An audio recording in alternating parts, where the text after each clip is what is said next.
the main thing for us was that Simon, our bass player, wasn't with us. For the first time The Cure have played recently, maybe 3 times in the last 15 years. Robert Smith is a figure unlike any other in the history of rock music. With his tangled hair, black-rimmed eyes, and a voice that echoes like a dark dream, Robert isn't just the frontman of The Cure. He is the soul of an entire lost generation. Songs like Boys Don't Cry, Love Song, and Disintegration have become anthems for those who never found their place in a noisy world.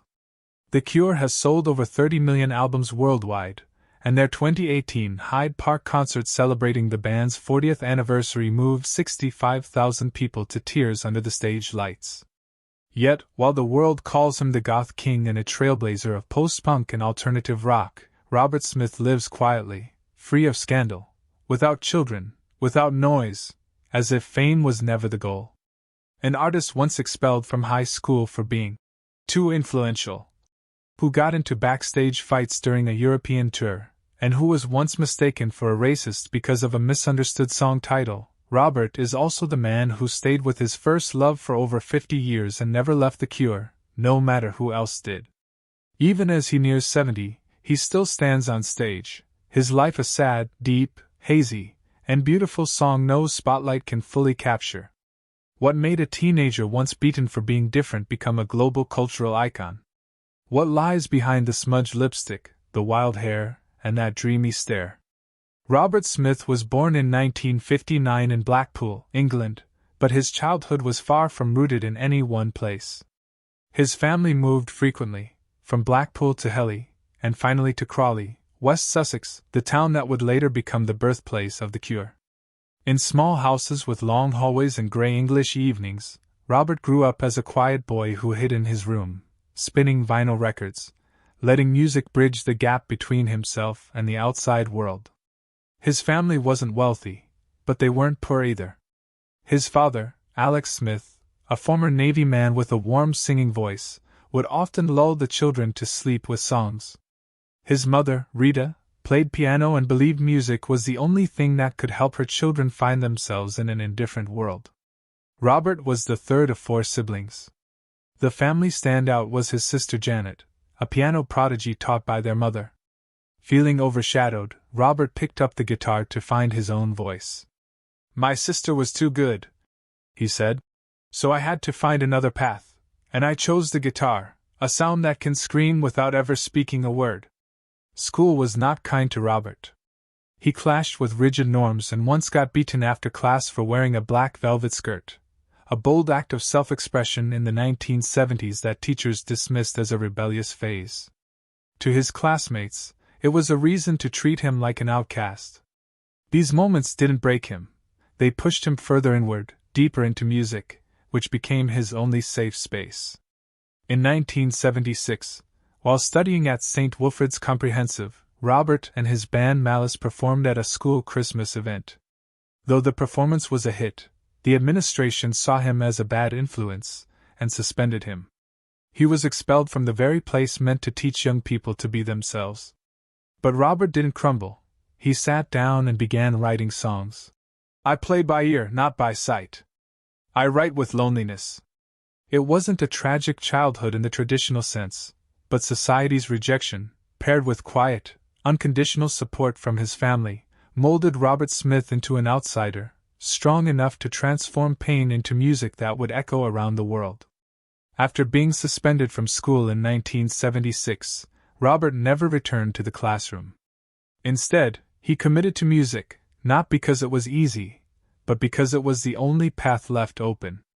Along with childhood friends LOL Tolhurst, Michael Dempsey, and Pearl Thompson, Robert formed a band called Easy Cure, a group influenced by cold tones, experimental textures, post-punk, and French philosophy.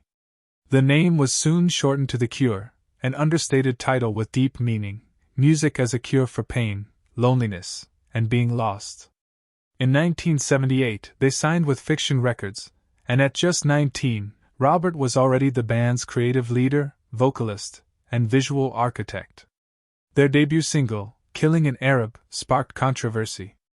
Inspired by Albert Camus' The Stranger, the song was a philosophical statement on the absurdity of violence, not a political or racial attack. Yet its title was frequently misunderstood, forcing Robert for years to clarify its intent. "If I had known it would be misinterpreted like that, I'd have named it differently." Their debut album, Three Imaginary Boys, 1979, was a patchwork of emotional fragments, from boredom and sarcasm to emptiness, expressed through Robert's distant vocals and signature icy guitar. But this was only the beginning. With 17 Seconds, 1980, Faith, and Beyond, Robert Smith would begin crafting a legacy not just of music, but of identity, deep, melancholic, and defiantly human. In 1981 and then with Pornography in 1982, Robert Smith led The Cure into the darkest recesses of the human soul, where sorrow required no explanation and death and meaninglessness were treated as inevitable facets of life. Pornography wasn't just an album, it was a recorded nightmare. During its creation, Robert fell into near-total despair. He later confessed, "I wrote Pornography because I wasn't sure I'd still be alive after it." The band spiraled into chaos, gripped by alcohol, drugs, and boiling internal tensions. Their 1982 tour ended violently with a backstage fistfight between Robert and bassist Simon Gallup in Strasbourg, which led to the band's temporary breakup. The Cure, after just 3 albums, seemed to have burned out. Yet in the ruins, Robert didn't abandon music.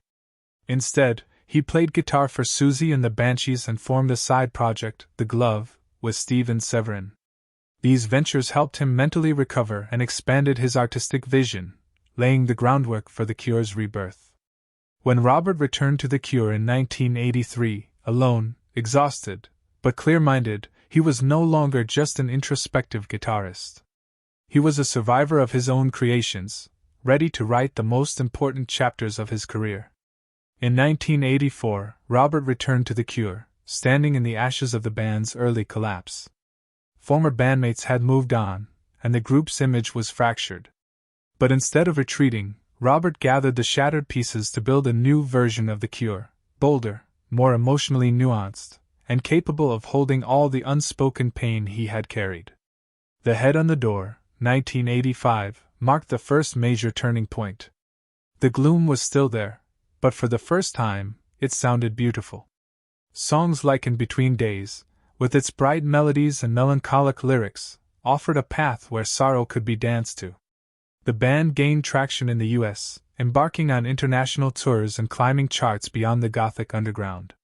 Then came Kiss Me, Kiss Me, Kiss Me in 1987, a sprawling double album bursting with stylistic variety, from funk to ballads, shrieking guitars to whispery vocals. It was a chaotic emotional feast that mirrored Robert's inner world. The album was a breakthrough success, putting The Cure firmly on the global map. The single Just Like Heaven became an iconic hit, an enchanting love song laced with both joy and heartbreak. But it was only a prelude. In 1989, Robert released Disintegration, written at 29 as he approached the age he always feared would be his last. "I thought I'd die at 30, he admitted. "So I wrote this album as a farewell." But Disintegration was far more than a parting gift, it was a masterpiece. From the aching solitude of Pictures of You, to the ambient despair of Plainsong, to the timeless devotion in Love Song, the album was a complete expression of love, loss, mortality, and ego dissolution. It charted high on Billboard, sold over 3 million copies, and became a benchmark in popular music. Between 1989 and 1992, The Cure reached their peak. The Prayer Tour sold out globally. Robert's image, smeared lipstick, wild hair, dark eyes, became a pop culture symbol. He graced MTV, Rolling Stone, and became recognized as the face of Gothic rock. But despite the fame, Robert retreated further from the spotlight. He didn't buy mansions or create a brand out of the band. In a music industry that was becoming increasingly commercial, Robert clung to one principle: he would only write music when he had something real to say. Because of that, everything he wrote touched the deepest nerves of his audience. In a rock world defined by chaos, short-lived love affairs, scandals, and self-destruction, Robert Smith remained an exception. Since 1972, when he was just 13, he had known Mary Poole. They met at St. Wilfrid's School in Crawley, not as lovers, but as friends, slowly growing together through every stage of life. While Robert faced school suspensions, was mocked for wearing velvet skirts, and saw the Cure evolve and fall apart repeatedly, Mary remained by his side, quiet, steady, and unwavering. They became a couple in 1976, the same year the Cure formed, and married in 1988. They never had children, not out of inability, but by choice. "I can't imagine bringing a child into this world when I'm still figuring out how to survive in it myself," Robert once said. Instead, he poured his love into Mary, and into music. Love Song, the Cure's most tender ballad, was written for her, a timeless promise from a man who spent years on the road but always came home to the same woman. No scandals. No betrayal. No broken marriages. Just enduring love. Still, love didn't make Robert's life lighter. He has battled depression, anxiety, insomnia, and the alienation of being an outsider, even among other outsiders. Often, he disappeared from the public eye, emerging only in studios or on stage, where he could scream through music without having to explain the pain behind it. Robert Smith never liked the spotlight. He stood in it only because music demanded it. What he truly loved lived behind the scenes: Mary, a quiet room, a late-night cup of tea, and half-finished drafts. If the Cure is a journey, then Mary is the one constant that never changed course. And if Robert Smith never drowned in the waves of his inner storms, it's because he always had somewhere to return to, not a place, but a person. Though the Cure is one of the rare bands that has endured nearly 50 years without being tainted by drugs, arrests, or sex scandals, Robert Smith's journey was far from peaceful. In fact, his silence and refusal to publicly explain himself often led to misunderstandings and misjudgments. The first major clash came from within the band itself. In 1982, during the tour promoting Pornography, Robert and bassist Simon Gallup had a severe falling out, culminating in a physical altercation backstage in Strasbourg. It wasn't about a setlist or sound levels. It was the result of months of psychological strain, exhausting schedules, and two powerful creative egos in conflict. The Cure nearly collapsed. Robert temporarily left, and the band went silent for a year. The second rupture came from another old friend, L.O.L. Tolhurst, Robert's childhood companion and co-founder of The Cure. Once a keyboardist and later a drummer, Tolhurst's worsening alcoholism after disintegration began to damage the band's dynamic. Robert had to make the agonizing decision to dismiss him. It was heartbreaking. Robert knew what it meant to lose someone who had been there since the beginning, but he had to choose between loyalty to the past or the survival of the music. Not all conflicts came from within. From their very first single, Killing an Arab, 1978, Robert Smith was burdened with a label he never intended. Inspired by Albert Camus' The Stranger, the song was a philosophical metaphor about the absurdity of existence.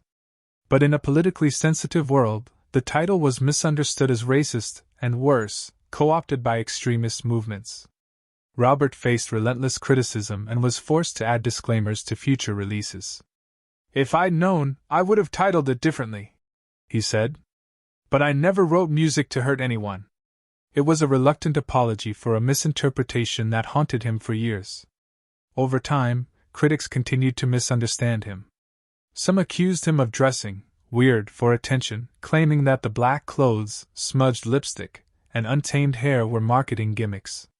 But those critics missed the truth. Robert looked like that at 16, before the record deals, before the tours, before any fame. It wasn't an act.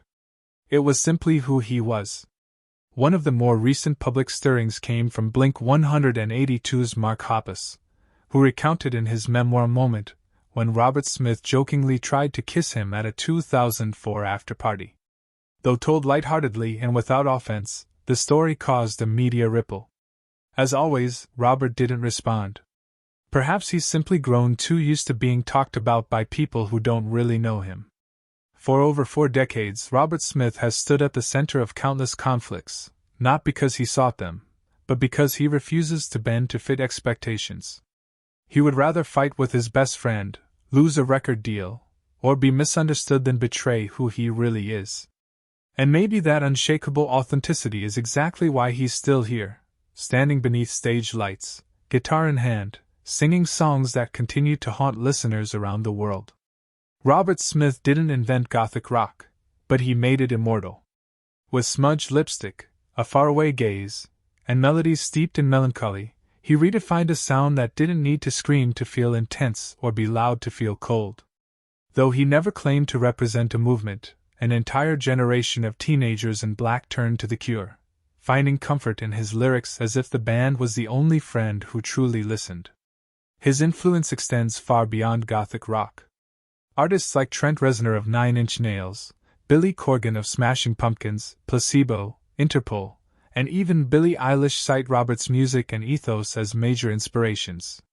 More than shaping sound, Robert reshaped how artists view songwriting, not as a commercial product, but as a personal journey, a form of self-preservation.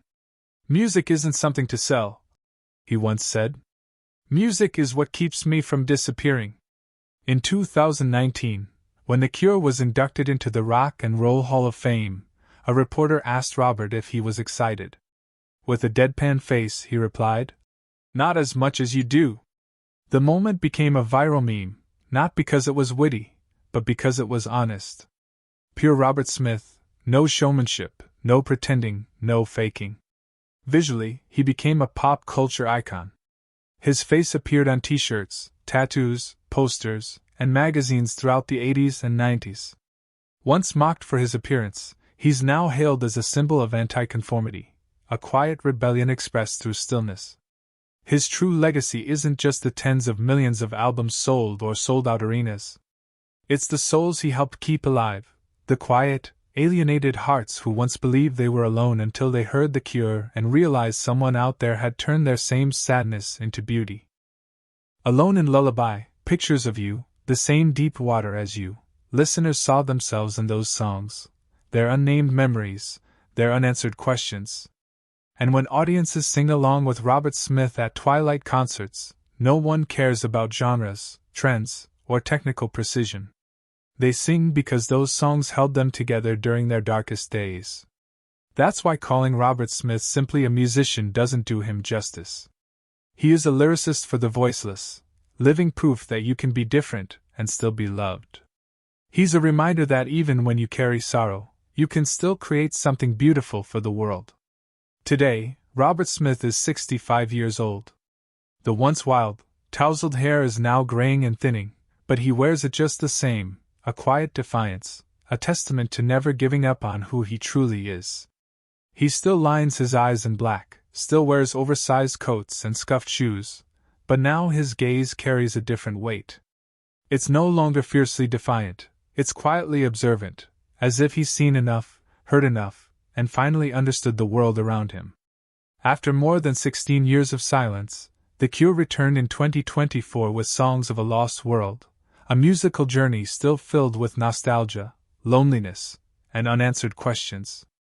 Critics praised it, and fans embraced it not because it went viral, but because it felt real. In an age when fame is algorithm-driven and filtered through curated images, Robert's music remains raw, like a handwritten journal, smudged with ink, never polished for display. He once hinted that he might retire in 2029, on the 50th anniversary of The Cure's first album. But if that farewell comes, it won't be loud. There will be no dramatic press release, no grand farewell tour. More likely it will be a small stage, a few old songs, and the echo of a guitar under fading lights. Outside of music, Robert remains nearly invisible. No social media, no reality shows, no nostalgic podcasts. He lives quietly with his wife Mary, the only woman he's ever publicly loved, in an old house in Sussex.